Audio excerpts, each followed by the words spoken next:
And welcome, Hoosier fans, to this week's edition of Assembly Call Radio, where each week we discuss the most urgent topics in the never-dull world of Indiana basketball. This is our 132nd edition of Assembly Call Radio, and it is our 524th episode overall of the Assembly Call, recorded on the evening of Thursday, August 1st, 2019. I am your host, Jared Morris. And let's begin this edition of the Assembly Call how we begin every edition of the Assembly Call, and that is with our Hoosier Proud Banner Moment. And Indiana is the national champion. When it comes down, Indiana will be champion. Smart takes the shot.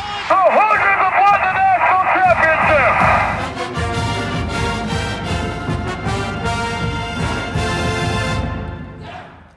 This week's banner moment occurred on Monday when grad transfer big man Joey Brunk was awarded the off-season champions belt, given to the player who makes the biggest improvement in the weight room and in the off-season conditioning program. This is obviously a great sign for what Brunk will be able to bring to the table in Bloomington this season as he embarks on the second chapter of his college basketball career after transferring from Butler. It's a positive indicator for the kind of low-post terror Brunk plans to be during his 2 years of eligibility at IU, and it's also a positive indicator for the kind of leadership, especially by example, that he can inject into the program, which, as we all know, this program still desperately needs. Last year's Indiana team lacked the physical and mental toughness necessary to grind out wins in the face of health, circumstance, and ice-cold shooting conspiring against it. When Brunk committed, many of us hoped that he would be able to bring a much-needed injection of toughness to the roster, and his consistency and growth this offseason certainly suggest that he has. This kind of offseason dedication is also a great example for his fellow big man Trayce Jackson-Davis to see on a day-in, day-out basis. There is perhaps no current Hoosier whose growth and development is more essential for the program's future success than Trayce's, and freshmen only know what they see. So having an upperclassman like Brunk, a guy Trayce knows and respects, set the pace in terms of work ethic will surely help push Trayce to raise his level as well. And to be clear, it's not just Joey Brunk having a great offseason. We've seen clips of Jerome Hunter working out back at home in Ohio. Al Durham was spotted on Wednesday getting running and shots up before his evening workout back home in Atlanta. And contrary to how it feels sometimes, things do actually happen that aren't captured on social media. And we've all heard positive whispers about the work that guys like Rob Phinisee, Demezie Anderson, Armand Franklin, Devontae Green, and others are getting in. So sure, someone had to win the offseason workout award, and I'm sure I could have shoehorned any of them into being a meaningful banner moment. I do it every offseason. But I also think there are reasons to be especially encouraged that Joey Brunk was the guy to win it. It's easy to look at his stats from Butler, not be blown away, and then downplay the type of impact he might have on the program. But for a coach in Archie Miller who is still trying to establish an identity of toughness and a grinded-out work ethic, he has to be feeling really good about the positive imprint Joey Brunk is already having on the program. All right, now let me introduce my esteemed co-host for this week's show. To my left, he is the Zach Taylor of Girls Youth Sports Coaching in Cincinnati, the president emeritus of the Robert Johnson Fan Club, and one of the world's most trusted bracketologists, and he also just celebrated his birthday. So here are some birthday wishes from the president emeritus of the Andy Bottoms Fan Club. To the man himself, Andy Bottoms, happy birthday. Hope you have a great one. Enjoy it and live it up. Andy, what is your Bottoms line on the last week in Indiana basketball? Well, I'm glad to be back on the show after being on vacation. So I had a good vacation and just missed Ryan so much that I had to go see him in person out in San Diego. As it happens. A feeling that I'm sure many of our listeners can sympathize with. But kind of glad to be back in a week that there's actually some stuff to talk about, as we discussed before we went on the air.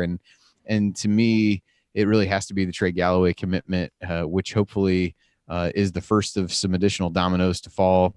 At the very least, a good first domino to fall. How quickly anything else happens from here always remains to be seen. But I think it's a guy that people can get pretty easy to get excited about.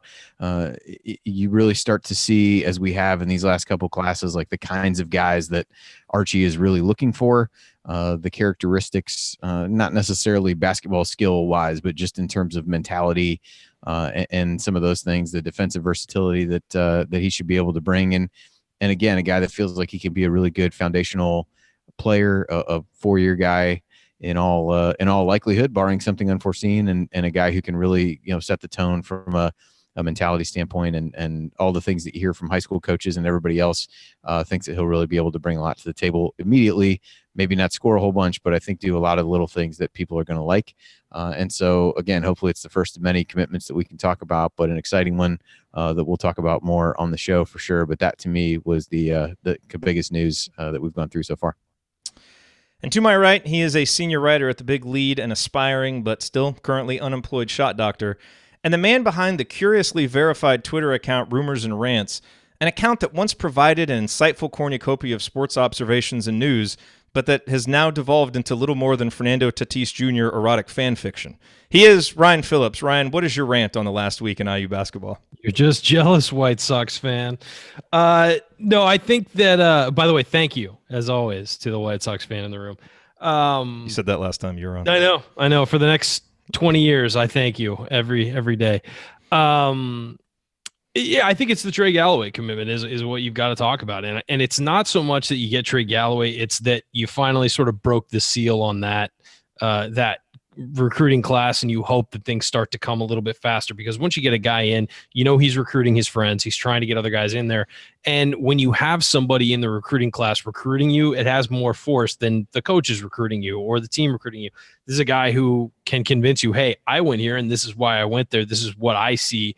This is why you should come join me. And it can create sort of an excitement around the recruiting class and sort of bond them as a unit. And we've seen that happen before, to good effect, to bad effect, whatever. But I think that typically it winds up being a positive. It bonds guys together, it brings them in together. And I think that we have a couple ideas of who the next guys to maybe, break through and commit are going to be.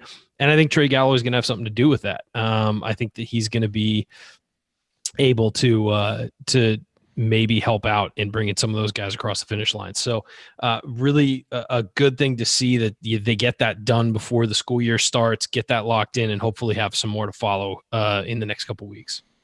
All right, so this week we're going to run through a few Hoosier headlines. There were some this week. Feels like we've had a few weeks without some headlines, but we have some. We'll talk about those. Jared, I hate to interrupt. I want to give a thanks real quick that I forgot to in my little segment there. I want to thank Chris from Hoosier IU Artifacts, our good buddy. He sent me this ticket from the Duke game from November 30th, 2005. I'm not sure if I've told you guys what happened in that game, but I really appreciate it, Chris. I wanted to not forget that and get lost in the show. Also, IU Artifacts, who was on the show last week. Also, you did not hate to interrupt. I mean, let's not. Yeah, you need to stop saying that. It's the most disingenuous thing that's ever said on the show. It's such a fake thing that I say, but I got to do it every time. Yeah, just jump in. Save us all time. Just like saying with all due respect before you insult someone. It's pretty much what you're doing right there. Thanks, Chris. Appreciate it. Okay, then we're going to do Ryan's been watching tape. We're going to do the Trey Galloway scouting report, talk about his strengths and weaknesses, how those will translate to the college level. And then finally, we will answer as many of your questions as we get to. We got some good ones, so I hope we have a lot of time to get to those. All of that coming this week on Assembly Call Radio. Before we get to all that, a quick word from this week's sponsor, SeatGeek. Do you ever feel like ticketing websites make getting to the event difficult on purpose? It's as if they're so big, they feel like they can get away with not caring about the customer experience. Not SeatGeek. SeatGeek cares desperately about the satisfaction of their customers, which is why a quick glance at the App Store shows over 50,000 five-star reviews. Why? Because SeatGeek delivers a better process for buying tickets. SeatGeek pulls together millions of tickets from all over the web, and then they rate each deal on a scale of 1 to 10. And the user interface communicates it all clearly by displaying tickets on an interactive seat map so you can see right where they are, and by using a color-coded system for value. Green dots mean good deals, red dots are overpriced, and every purchase is fully guaranteed, so you can shop for tickets with confidence. I have the SeatGeek app on my phone. It's the easiest, the fastest way to shop for tickets. It's what my wife and I use during the basketball offseason when we're going to baseball games or concerts. I definitely suggest that you check it out as well. Get a brother, get some coupons. Of course. Best of all, SeatGeek will give you $10 off your first purchase. All you need to do is use our promo code. So download the SeatGeek app today and use the promo code ASSEMBLY for $10 off your first purchase. That's promo code ASSEMBLY for $10 off your first purchase. All right, gents, so Hoosier headlines this week. Still no assistant coach, so we continue to await that position being filled. Dustin Dopirak had a great feature on Rob Phinisee in The Athletic, which everybody should go check out, about Rob Phinisee really preparing this offseason to be a leader, to be more of a vocal leader. Some great detail in there. Good quotes from Rob and Bruiser Flint. Juwan Morgan signed by the Utah Jazz to a contract, which we'll get to. And then, of course, I talked about Joey Brunk being named offseason workout champion, Trey Galloway committing. And there was an offer to a 2021 guard, Blake Wesley, that kind of intrigued me. And I don't usually get too excited about offers, especially that far out. But for in-state guys, I think it's a little bit more meaningful, and he's a guy that I'm pretty high on and I think has a lot of potential. So definitely a recruitment to track, and certainly he's been on campus before, and he will be on campus again. But Andy, of those, which one really stood out to you the most? Since we've talked about some of the others, I think the Phinisee one was interesting, and just kind of, Dustin told the story of how a song lyric that Phinisee quoted got interpreted a certain way by IU fans in terms of him really taking over a leadership role, but also had which is hilarious, by the way, which is pretty funny. But had some good quotes from Bruiser Flint about about asking Rob to take on that more leadership role, and that he had really always been a lead by example type guy. And in high school, everyone would just follow him anyway, because everything really revolved around him. And so some of the things that Archie's been talking to him about doing, being more vocal, and being a guy that takes on more of a leadership role from the point guard position, which is a kind of natural position of leadership. So I thought that was interesting, and some good perspective on just his personality a little bit, and what to look forward to from him. And the other thing it really hit on was the concussion, and what that really, how that really impacted him. I think it's one of those things where everybody speculated during the course of time when he wasn't playing as well, and when he was trying to come back from that was a factor. And it was eye-opening in some ways to really hear how Rob talked about, what that was, and how that impacted him, and how it really slowed things down for him in a way that was really hard to come back from, especially in the beginning, in the middle of the season. And maybe it wasn't Rob that talked about it, maybe it was Bruiser, but I think it was both, actually. And so I thought that was interesting. And the Juwan news was cool for, we were talking about this before we went on, all trying to figure out what an Exhibit 10 contract is. Essentially, as best we can tell, means he's invited to training camp, and he'll get some kind of bonus if he winds up on the G League team and could get placed there, which seems like the most likely outcome of that. But I think a good thing of basically says what they like what they saw of him. I think especially on defense, one of the things I read said that they were intrigued by his ability to guard different positions, and that really was a big help in him landing that spot. So awesome to see for him, a guy that we all have enjoyed, and so be able to kind of keep an eye on him in training camp as they go and see where he ends up. I'm just going to pretend Exhibit 10 is something that he offered, and basically said, if I can get another 10-10-10 triple-double, you have to put me on the team, because he can do it. We've seen it, Jared. But by the way, getting back to the Rob Phinisee article, the anecdotes about the memory loss that he had, especially the short-term memory loss, was harrowing. I mean, look, we all know that concussions are serious business, but especially for a guy that young, to be experienced and stuff like that. I mean, that is, beyond basketball.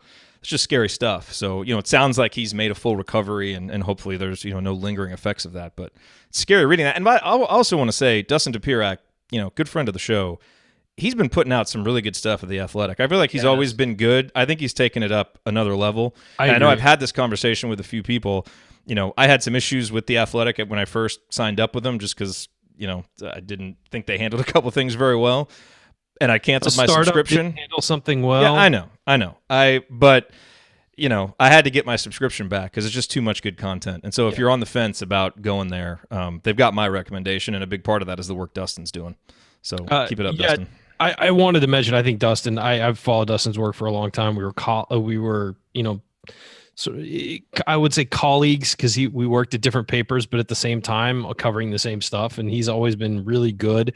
I agree with you. I think his stuff at The Athletic has been a step above. I think he's been fantastic there. He also went off and did other things and kind of grew, and then came back to Indiana and has done really well. So I can't recommend I'd buy it just for him and some of the other people writing about college basketball alone. It's a great site. Before I get away, the Big Lead does a great job covering college basketball too. Plug us in, but no, it's really his stuff was really good, and I thought that the Rob article was fantastic as well, and some of the stuff about the concussion was scary, and it really, I remember we tried to sort of, without saying it, tell people when when Rob and Race.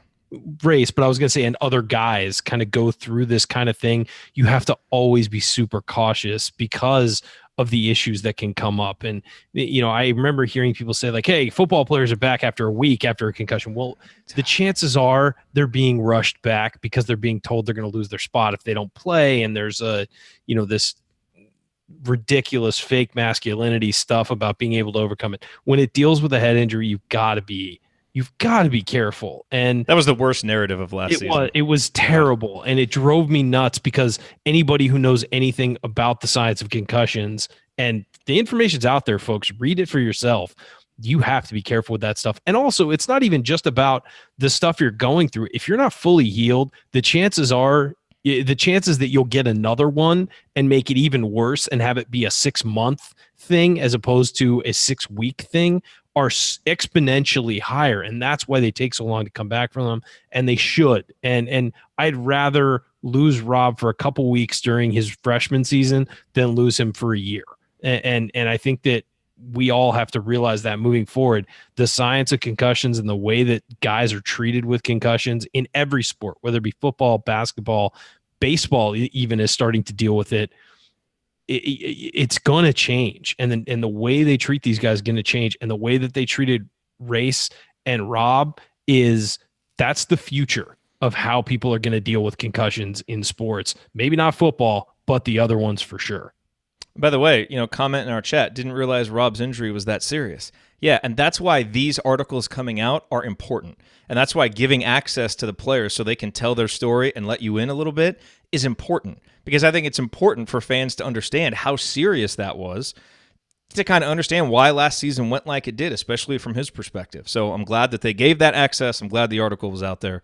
And most of all, I'm glad that Rob seems to be doing better and seems to be really embracing the leadership role, because he's going to have to, he's going to have to do a lot this year. He's going to have the ball in his hands, and there's, aren't clear guys to step up as leaders. It's his for the taking, and it really sounds like that's who Archie wants to take it. Any other thoughts on the headlines, Andy, that you want to get to before we move on? No, I think we hit the big parts. We got to get everybody to the scouting report from Ryan. Got to give the people what they want. We can't been waiting for it all off season. I know. First all right. All right, coming up on the Assembly Call, it is time for our first offseason scouting report. Ryan has been poring over the tape. He's ready to break down Trey Galloway's strengths and weaknesses and how they project to the college level and scoff at all my player comps. Stick with us here on the Assembly Call.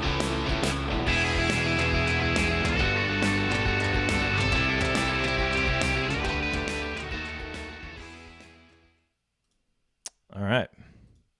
Welcome to everybody watching live. Good numbers tonight. Always nice to see.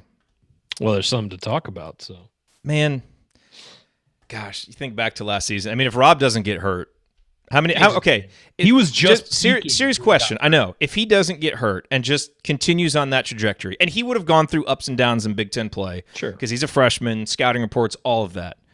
How many more wins do you think Indiana would have had? With a healthy Rob? How many did we lose in a row? It was 12 out of 13. 12 out of 13. 13. And okay, he only missed like 3 or 4 games, but he wasn't himself in a bunch of the others. Yeah, that was the thing, is there was like 6 games after he came back where it was so spotty. And it was basically like restarting the engine all over again. I think... I mean, at least 1 or 2, and that gets you in the NCAA tournament right there. It's got to be. I would say like 3 at least, just from him. I mean, because he was peaking when he got hurt. Like, he's playing great, man. Like, it really was. Just kept ratcheting up and up and up. And I know. I was talking to somebody actually. This was a couple of weeks ago, talking about concussions, and they said he wouldn't be surprised if certain basketball players start playing with soft helmets eventually, like those little. We got a question. One of the questions we got is about that. I saw. Yeah. Why not? The only issue I could see with it is they'd have to make it so, there's nothing hanging over, because even a little bit hanging over can change your eye line when you're shooting and things like that. And the other thing would be just how hot you get, from not letting so you'd have to have like openings, like a bike helmet almost. Yeah. But I think that might be the way that it's headed eventually. I mean, I don't think it's going to happen within the next 5 years, but I think eventually that's the way it's headed. I mean, it should. I'd be up for it. I would be up for it. Okay, so Ryan, we'll turn this over to you here to start. I've got some stuff to talk about with the shooting numbers wise, but we'll get to that. So I'll do an intro, turn it over to you. You do the kind of the main scouting report, and then we'll riff off that. Not doing a player comp. No one expects you to do player comps. Good, because I know you're going to ask. Everyone expects Jared to try to get you to do player comps, but they don't necessarily expect you to do it. Yeah. Yeah, I know your thoughts on player comps. Yep, let's do it. Okay. All right. Here we go.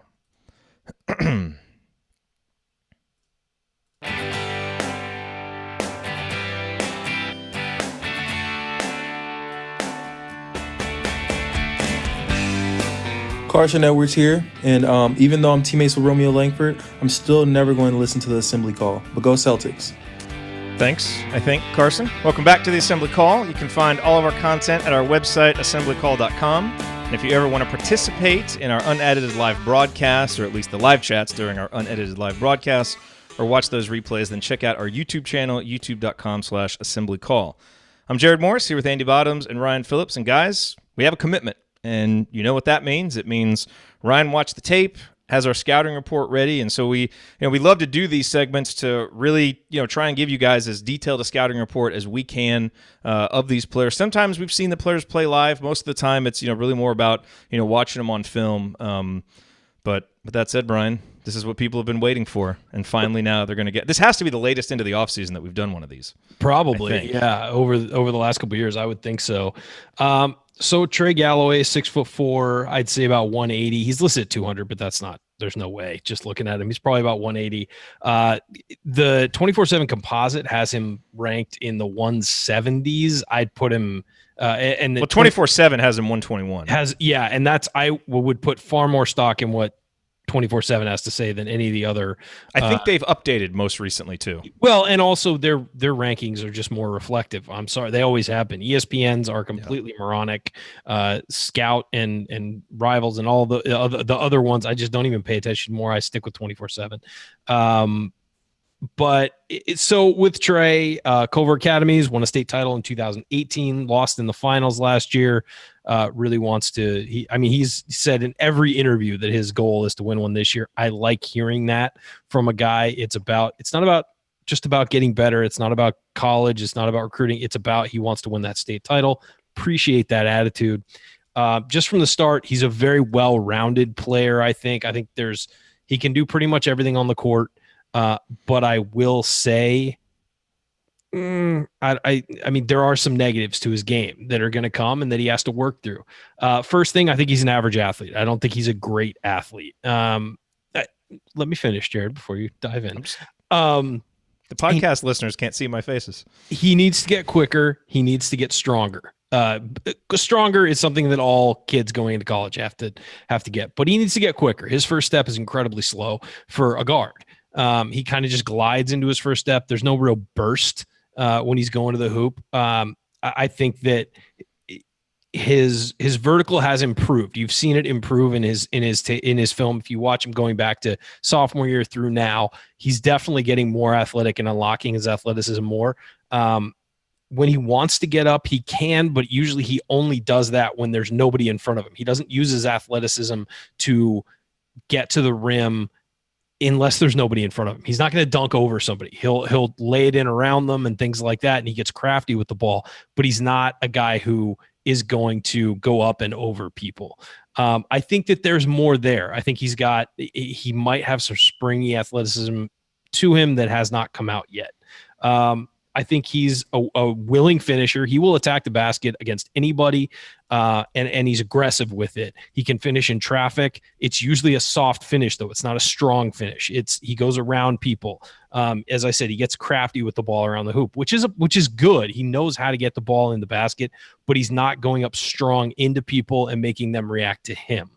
I do think he probably needs to get a little bit stronger with his finishing, because that craftiness, it can work one-on-one, but when you're in college basketball, there's a second guy coming from behind to block your shot at almost all times. So he needs to get more aggressive, more, strong with his finishing.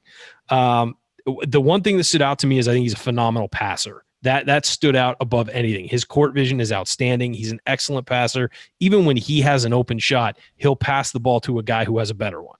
He is really good at figuring that out, and he's willing to just give the ball up he's not deferring to other people and passing up wide open shots to get there, but he's moving the ball. He's willing to move the ball and he also realizes, which a lot of guys don't, is that if you move the ball, you'll get it back. And so he's willing to get other people involved. And then his his outlet passes are fantastic. He's really good at spotting guys with those skip passes across the court. And always willing to get the ball into the paint. If a guy's like back cutting or open, he'll find him. Okay, the shooting is the big thing I know everybody wants to know about because he's a shooting guard, and that's the one thing needs. I think he's a decent three-point shooter, but I do think he needs some work. I think that he fades away on his shot a lot. He doesn't hold his finish a lot, on his follow-through. I think that not Jared. I think that yeah, he fades away, leans his body back. His feet will move forward, which you're supposed to do, but he leans back. Doesn't always square himself. His release can get a little ugly on the finish there. And I think that his left hand is involved too much in his shot as it is. And I think he just needs to be more right hand dominant with his shot. Those are all things that can be fixed. Bottom line is the shot goes in. So it's about just tweaking those little problems that are in it that maybe make it a little bit inconsistent. He also needs to get up a little more on his jump when he shoots. I think there's a lot of, he just kind of puts it up quickly as opposed to following through, setting himself and getting squared to the basket. Can we pause for a second on the shooting? Sure. So one thing that I wanted to mention about the shooting, because there has been a lot of concern about that, and to a certain extent, rightfully so. I do think one of the reasons he dropped in the rankings, last year is he was dealing with a wrist injury. Mm-hmm. And it really seemed to affect things. So if you look at his numbers, his freshman year, he shot 38% from three on 61 attempts. His sophomore year, 36% on 133 attempts. As a junior, 27%. Yeah. Free throw shooting, it was similar, 71%, 70, 58. His two-point, shooting was 66, 65, 64. It was all, pretty much the same. But you can tell the shooting really dropped, and he shot it better this summer. He was back up in the mid-30s again. So I think it's pretty fair to say, okay, that the wrist probably had something to do with that, and he's better than the reason why he dropped in the rankings. That should assuage some concerns. When I'm looking at his shot, too, I'm looking at the shot, not necessarily the results, because the results don't always tell you something. Demezie Anderson made a lot of three-pointers. His shot was a train wreck, and we talked about that before last year, that he needed to rework his shot. And when he played as a freshman, it was clear he needed to rework things. What I think about Galloway's shot is it has gotten better. The form has gotten better. Now, it's not perfect, but you want to see progression from a player willing to fix tweak the things that are wrong and fix them as it goes along. So I'm not worried about the shot long term. I'm just giving you the points right here that need to be fixed. And I think that the follow through is an issue. He sometimes just kind of like throws it up there and pulls his arm back instead of holding it where it needs to be. I think that the left hand is a little bit too much involved in that shot, when if you want a pure shot, you've got to really be focused on your dominant hand. It was interesting. I don't know if you saw this, but Jeff Rabjohns had some great quotes from Trey's dad. And basically one of the things Trey's dad said is he needs to get in the gym and work on a shot more. Essentially, he's just got to spend more time getting shots up. And look, a guy who is not a dominant athlete and is not going to just have a quick first step, drive by people and dunk, needs to work on his shot. And I'm sure Trey Galloway would tell you that. It's not a mystery what he is being brought in to do. He's going to be a guy who's going to move the ball on offense, who's going to find open guys. He's got a decent handle considering he doesn't have a great first step or any of that. He's pretty good at controlling the ball when he does have it. And then the last thing I have on here is his defense. And I think he's an incredibly smart defender. I think that he's a willing defender, which is the big thing, is that Romeo Langford wasn't a great defender in high school, but he was willing. When it was time to step up, he was willing to defend. Trey Galloway he's a willing defender. He's smart. He's always in the right spot. He's disciplined with his feet and doesn't bite for head fakes. And then he's got really quick hands and good timing with them too. So I think that you're looking at a guy who does a lot of good things, there are gaps in his game. You're not getting a guy who's going to step on the court as a freshman and dominate. That's just not who you're getting with this. But you're getting a really good player. The kind of player you need to win in the Big Ten is a guy who can step out there, not hurt you in any area, and then do some things that can really help you.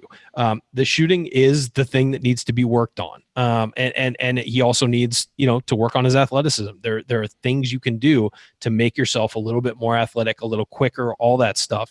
And I think that that's something we'll see get unlocked a little bit when he gets on campus. But if you're looking top to bottom, this is a guy who does a lot of things well on a basketball court. This is the kind of guy who helps you win games. He's the kind of guy that IU gets killed by sometimes. You'll notice, you'll be like, I haven't even heard of this guy, and he'll come out and make some plays that help win games. And I think that he's a guy who does that. He makes plays that help you win games. He's a smart player, good court vision.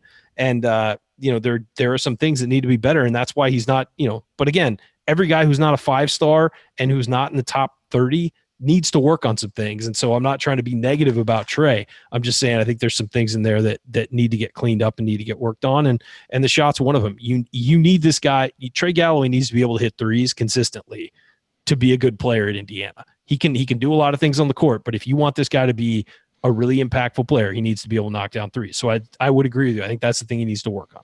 Yeah, I mean, I think we're all on record that we're really happy with this pickup. I think he's he's exactly the kind of guy that is going to help build the foundation Archie Miller wants to build of smart basketball players, skilled basketball players, tough, hard-nosed winners.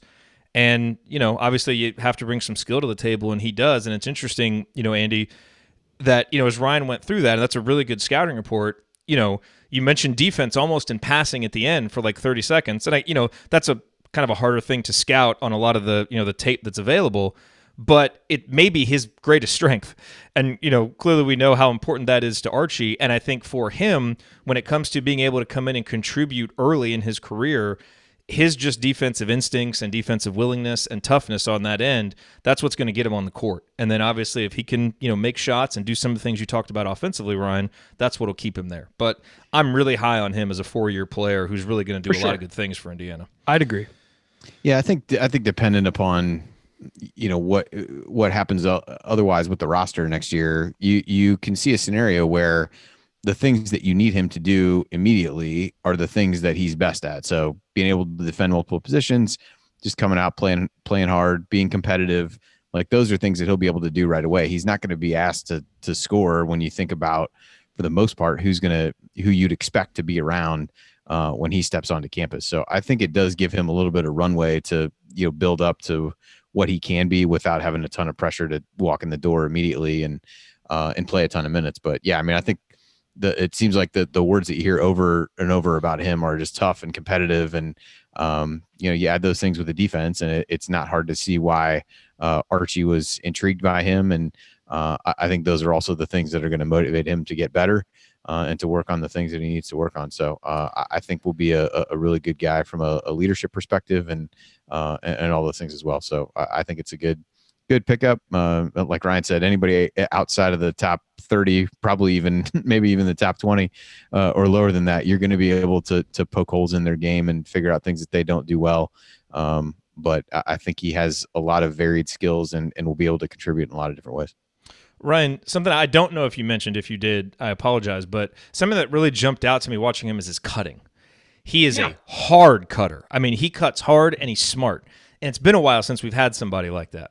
But that really jumped out to me. I mean, he creates scoring opportunities because he's smart at recognizing the angles, recognizing where the defense is, and putting himself in a good position. Yeah, and he's a guy who he creates opportunities with his IQ. And the basketball IQ, it isn't just that he cuts hard. He notices when his defender is not looking and then cuts. And it's not just he's a coach's kid. It's and it's timing the cut. And there's so much that goes into that, but it's a really big part of it. Has nothing to do with athleticism, how hard you want to cut hard because it puts pressure on the defense, but it's knowing when to make your move.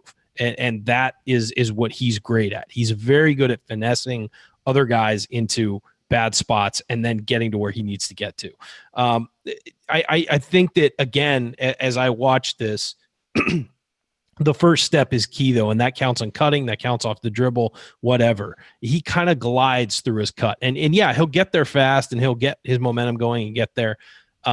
But he kind of is battling himself a little bit. He needs to get that first step to be quicker and have a burst, because imagine how much better it would be if you have that IQ and you can get there faster. It's just, and again, Cliff Marshall, that's what he does. He unlocks that kind of stuff with guys. And I think that that's going to be really key to get him to the next level. If he can be just a little bit quicker, I think that it'll really change his game.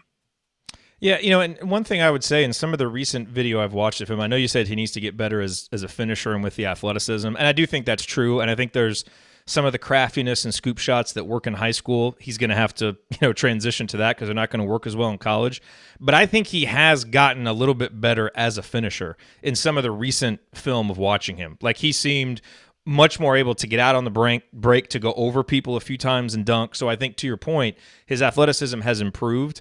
And if it can continue, that, and that's vertical why has definitely gone up a little bit. It's definitely gone up, and that's also just growing into your body and getting a little more athletic. I think he's got longer arms than it looks like on tape, and so I think when he does do those dunks on the break, I think it works now, but I'm not sure it's going to work at the next level to be able to go up against somebody and dunk on him.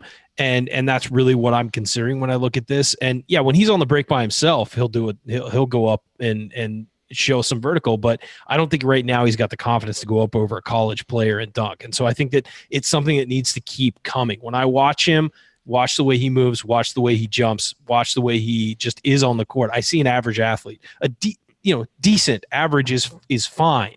But for the way he plays a little bit, I'd like to see him take a little bit of a next step to the next level. And that's why, you hear one of the player comps you hear for him is Will Sheehy. And I think there's some of that, but the athleticism is not Will Sheehy level, obviously. But, some of the cutting, the recognition, some of those things you see. Aggressiveness on defense, things like that. Yeah. I think another good player comp is Jordan Hulls, not because they play the same style, but in terms of guys doing the little things, holes in their game, but able to overcome them with intelligence and with skill level. There's a little bit there. And, a good friend of the show, Sam Story, who knows Trey really well, his player comp for him is Drew Crawford from Northwestern, if you remember Drew Crawford from back in the day. Which, is kind of an interesting one. But, a smart, heady player that just does a lot of things well, and like you said, is going to help you win. Here's the thing I will say about Trey Galloway, and in one way I'm going to compare him to Rob Phinisee, and this is why. He's a guy who has a chance to get a whole lot better his senior year, the way Rob Phinisee did. And that's as far as where he needs to go, as far as getting better and expanding his game. That's the model he needs to follow, because Rob Phinisee was quick and a good finisher his junior year. He became a complete basketball player his senior year of high school.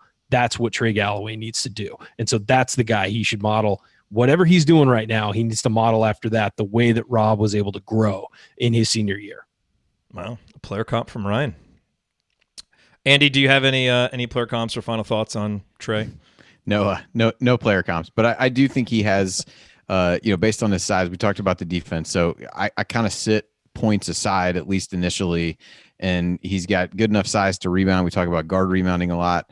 I think he'll be able to contribute in that area. We talked about defense. Ryan talked about what a good passer he is. So he definitely feels to me like a guy who'll be able to step in more immediately and contribute some of the little things and do that, and ideally grow into more of a guy that you count on to score. But again, I think those are the kinds of guys that you need. We can run down various other Big Ten rosters and point out guys who didn't put a lot of points on the board, but killed you with other things that they did. And so I think that's what's intriguing about him. And I do think there's a lot of room for growth, as Ryan talked about, as he gets better. And it just strikes me as a kid who is really motivated to get better at those things and to be a winner. And so, all first impressions are good typically in this kind of scenario, but I do think he's got the right makeup, the right attitude, and be a good get. And certainly sounds like he's on his way to, trying to recruit some other guys to come with him and join him. And I think will be a good ambassador for the program as well in that regard. One last player comp, poor man's Ty Jerome, perhaps. You just couldn't even help yourself. That's not a bad player comp. That's not bad. I mean, obviously he can't shoot like Ty Jerome. Ty Jerome was a top 40 recruit. Like, that's why I said a poor man's Ty Jerome. But he does a lot of the little things. Tough physical defender, plays better, a better athlete than you think. I'm sticking with that one. It's a decent player comp. I do want to end with this. We got a good question from JD. He said, how on earth can anyone make sense of player rankings outside the top 50? It seems like the difference between 50 and 200 isn't a lot. And this is a good point. It's not. And one of the most important things when you get outside of that is fit, where you go as a player. And that's why I like this, because I think Trey really fits. Like, just like, to further your comp with Rob, Rob was such a perfect fit with Archie, and I think those guys are going to work really well together. And I think Trey is the same way. Just a coach's son, like they've got that in common. Loves basketball, a tough physical defender. Like I just think, like you can see with a guy like Devontae Green, where it feels like there's just kind of constant tension there. I don't feel like you'll have that. I think you'll have a player and a coach that are on the same page more from day one. And the more of those guys that you can get, the better off you're going to be overall as a team. And that's what, when you get there, after 50, everybody's got holes. Everybody's got things they've got to work on. What's the right fit? And who of those guys is getting into the best player development program and is the most committed to being better? Those are the guys from 50 to 200 that are going to be successful. Yeah, and I think really when you're looking at 50 to 200 on these lists, a lot of it comes down to preference of the evaluator. I mean, these guys, you think about how many basketball players are in this country. Well, this guy's better at this than that guy, but he's worse at this. I mean, that's what you're coming down to. The top 10 is usually pretty obvious. You could watch film and come up with the top 10. And it's probably going to be identical to theirs. I'm not going to take that as an insult. No, I meant you, the general, the population. You could watch it all and compare everybody to Ty Jerome, and then we just move on. Yeah, there you go. Only the best. Only the best. So I think that's that, but after that, you get to these lower levels, and a lot of it is just feel and preference for guys. It really is. And then you also have to look at guys, and they rank guys based on projection as well. Like, this guy's a center who can barely walk, but in 2 years, he's going to be really good. I think I've actually read that scouting report before.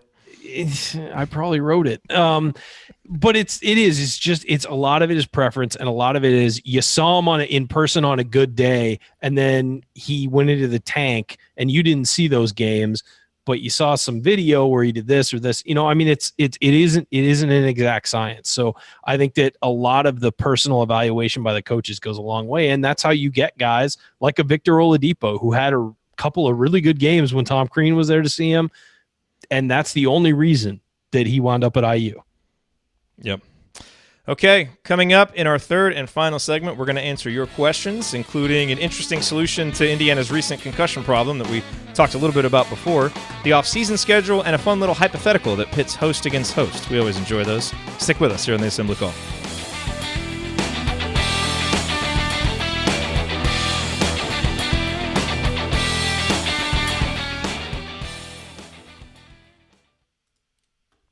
By the way, I've only compared one recruit to Ty Jerome, and it's been Trey Galloway the whole time.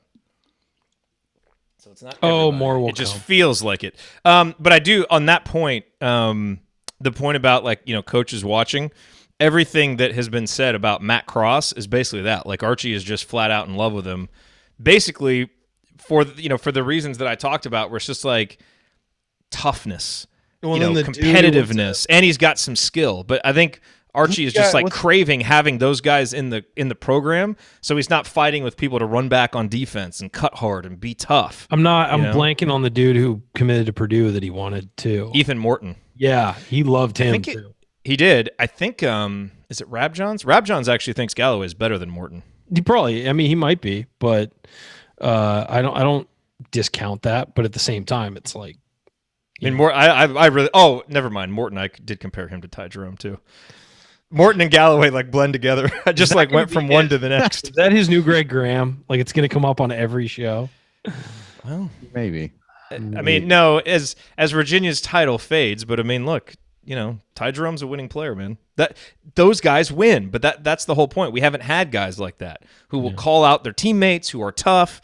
They may not quote unquote look the part, but they play the part. You got to have those guys to win. So. It's true. There are guys who are just flat out winners more than basketball players even, I'm not that those guys weren't basketball players, but there's some guys who just fight to win. Or winners more than athletes, I guess would be. Yeah. I mean, you can have guys who can jump out of the gym all you want, but if they're not competitive, if they can't think the game. Ooh, Tonsoni says, I played like Ty Jerome back in the day. I can see that. So he gets a player comp for Ty Jerome, or does Ty Jerome get a player comp? I think, Ty Jerome gets the player comp. Okay. All right, let's finish this up. You got someplace to be?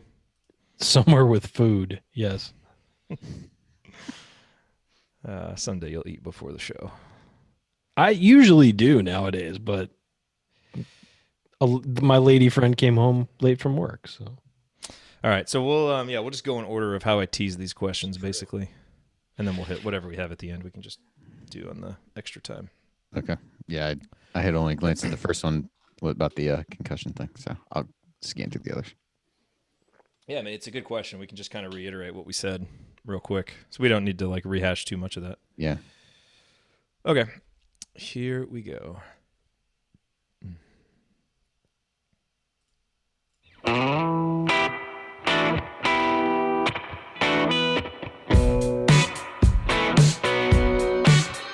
This is Jordan Halls, and I never miss a shot or an episode of the Assembly Call.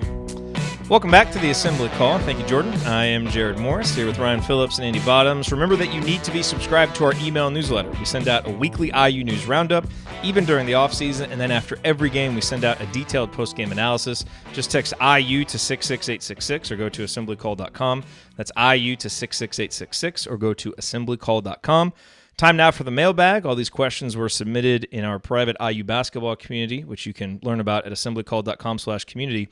So we talked about this a little bit earlier, but I want to give credit to Jeff, who sent this question. And he says, don't know if it's too late, but I was thinking about the 2 concussions that derailed our season last year, Rob and Race, and wondering why not wear helmets in basketball? They wouldn't have to be full-on football-style helmets, but something to keep a stray elbow from ending a season. It would look weird for a while, then everybody would get used to it. They didn't always wear helmets in hockey, and we're certainly used to seeing hockey players in helmets. I'm up for trying it. Yeah, I think as we mentioned, the soft helmets that they have, maybe you'd have to, as I said earlier, you'd have to have some breathable material, or it would have to be in like a bike helmet with some open patches in it. But yeah, they'd have to make it so it wasn't, you weren't encumbered as you're shooting or doing things like that.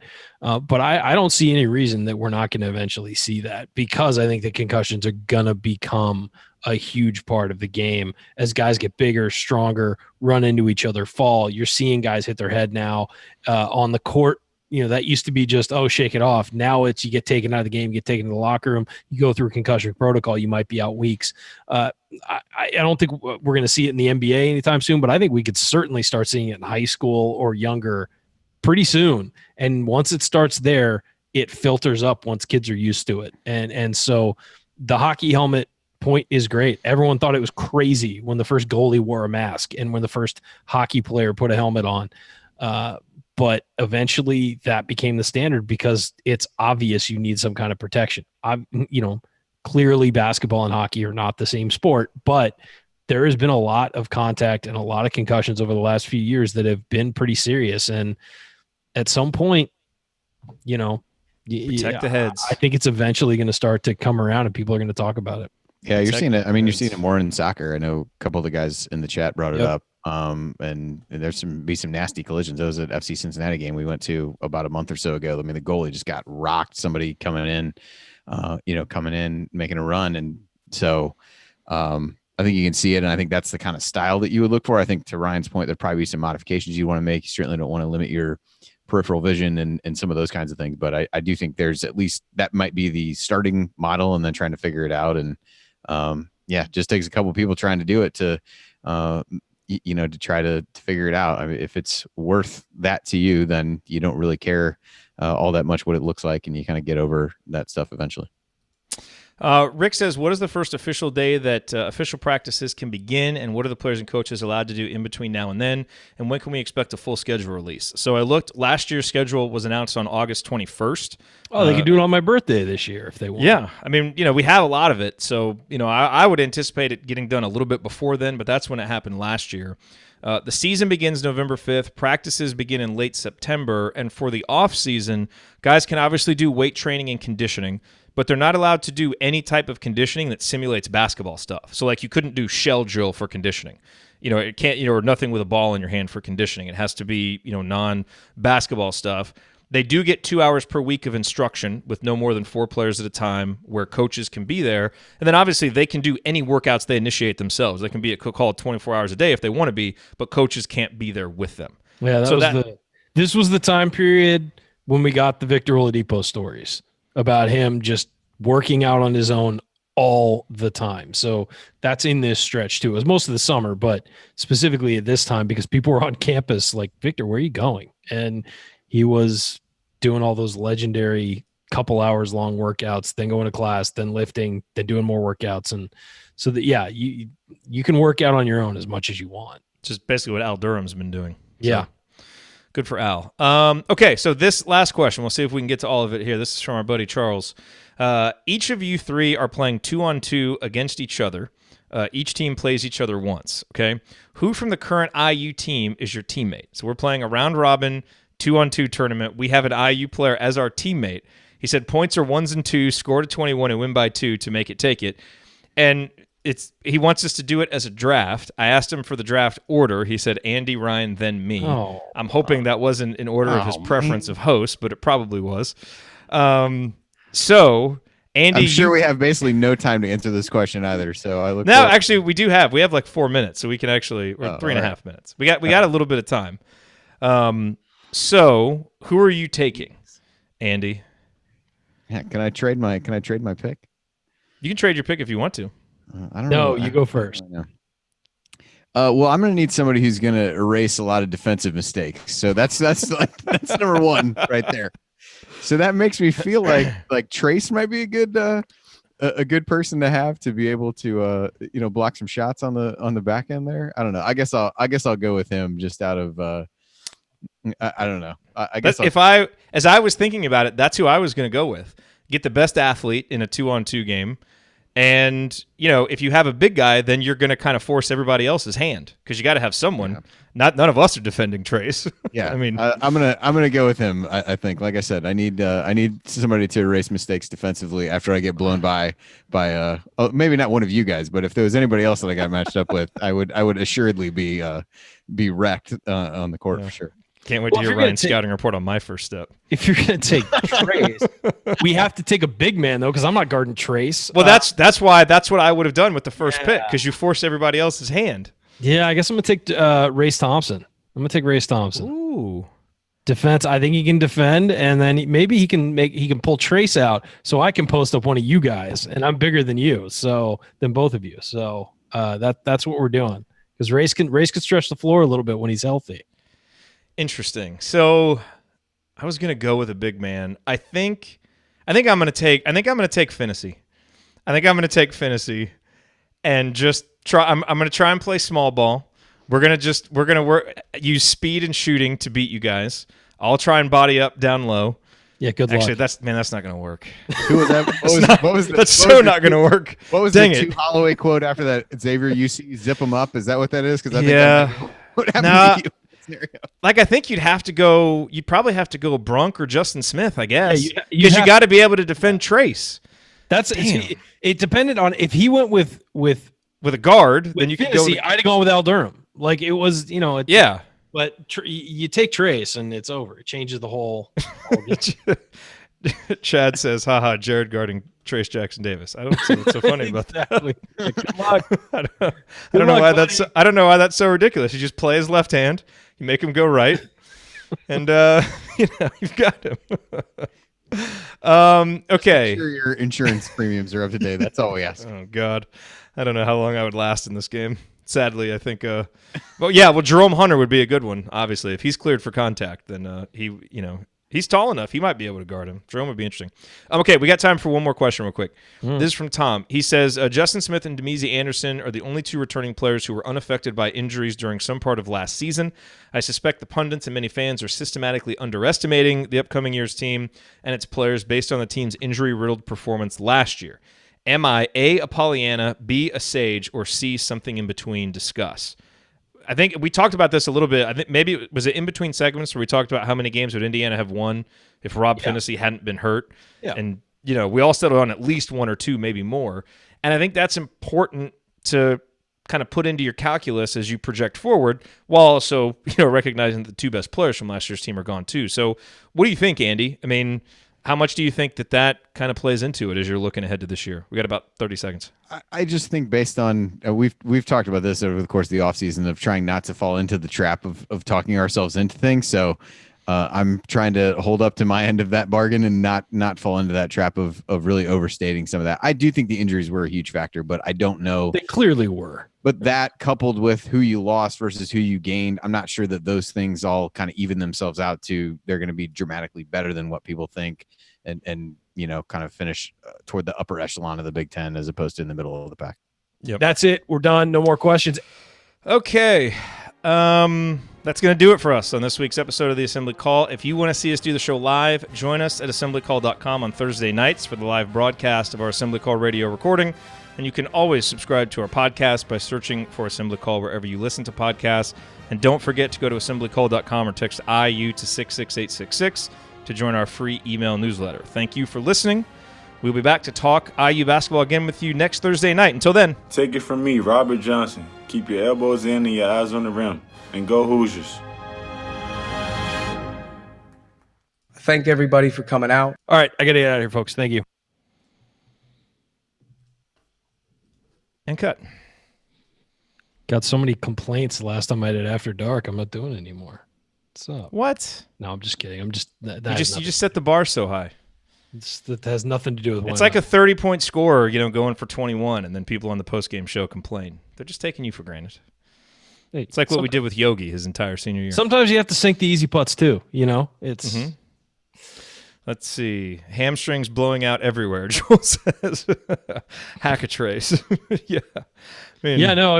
Back. We'd all just be like leaned over like, oh my God. Yeah.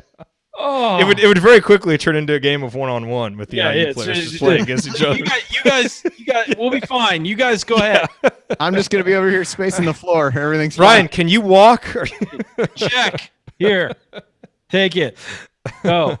No. You picked up your dribble. That's not my fault. Put the flask away. We're playing basketball.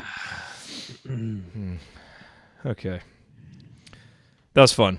Andy, are you going to the Crimson Cast thing? Yeah, I am. Barring Nice. something unforeseen, I'll be there. I got a hotel and all that good stuff, so I will Where be you there. staying? You and Coach take care of each other. Can't give that out. We've already been texting about it, so we're good. Okay. You guys you're on the buddy system. Yep. Watch out for each other. There's no other people who know how to host the show if anything happens to you guys. Yeah. As we know. Yeah. Certain people just won't learn their job. All right. Okay, we'll go get something to eat. I'm starving. Nice Later, to have a guys. scouting report to do. All right, everybody. We will. I'll put up another Are you scouting guys report next week? I think I'm good for next week. Andy, I think the last week in August, I have preschool orientation on Thursday night. Why they schedule these things on Thursday night, I don't know. So hopefully you're available that one. Why you're still going to preschool is perhaps the real question, but that's I am committed to learning. You're going like back Billy to the Madison. basics. You're like Billy Madison. They realized you didn't graduate. Yeah. It's like, no, he's got a college degree, but he's got to go back and do the other stuff first. Yeah. This will be fine. Yeah, I should be. I should be good. Let me look and see. I guess she'd probably be done by then. But yeah, my Hannah's running cross country for the middle school, so I'm trying to keep in mind when meets for that would be. But yeah, just let me know when it gets closer. But I should be okay. I will. I should be able to be on next week. I think, barring anything out of the ordinary. I think we're gonna have a lot of people at the house, but I think I can still get on. All right, cool. Beautiful. Hopefully we get something else fun, some more fun news. If not, I've got a show prepped that I prepped for like a few weeks ago talking about offensive stuff that we can get to. We'll do it one of these weeks. You know and actually someday, and we forgot to do it this offseason, is the IU basketball trivia episode. We always talked about that, like getting everybody a little whiteboard to write on. And oh yeah, that would be fun. Me preparing a ton of questions, and we could even do it with four of us. You preparing questions? Oh yeah, I'd have questions. And then I'd ask you guys the trivia because it was my idea for a show. I want to be the host. Yeah, but your IU history knowledge is like a very small window. You think I don't read books? Is that You realize before I want to hear the answer to that question. No, well, that's fair. But you realize that the IU media guide, before I was the basketball columnist at the IDS, I read the entire thing back to front and then memorized like all the leaders and all that stuff because I was psycho and thought I needed to know that, and probably haven't used it since. I feel like 12-year-old me. Where on earth would you ever use that information? But I don't know. I don't know. I mean, maybe one day if I get a radio show. Yeah, you so rarely talk IU basketball. I don't know how that stuff could ever come. Never come comes in up. handy. Somehow, it never comes up. Okay. Well, the other thing that we haven't done yet, we usually do it in the offseason. We go player by player.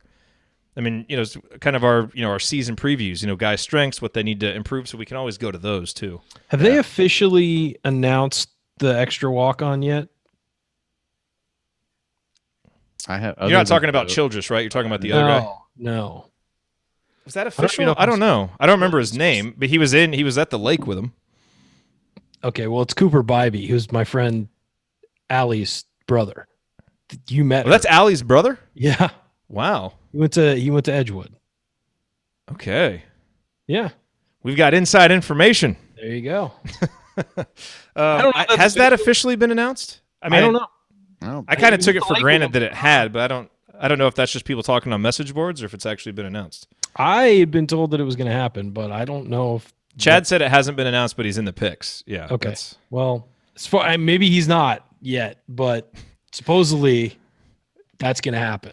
Chad says for the quiz show, can you use a lifeline and call IU Artifacts? I'm just going to text IU unfair. Artifacts and Bill Murphy the entire time. For the you're going to have know. you're going to have like 5 seconds on each one, so you're not searching on the internet. Because I know you, Morris. What? You're going to be typing it in online and looking it up real quick. No, I would play by the rules. I play by the rules. All right. Yeah. All right. Okay. You guys have a good week, everybody. Yep. Thanks for watching. You too. See you guys next week. Later. Good to see you, fellas. You too. Too.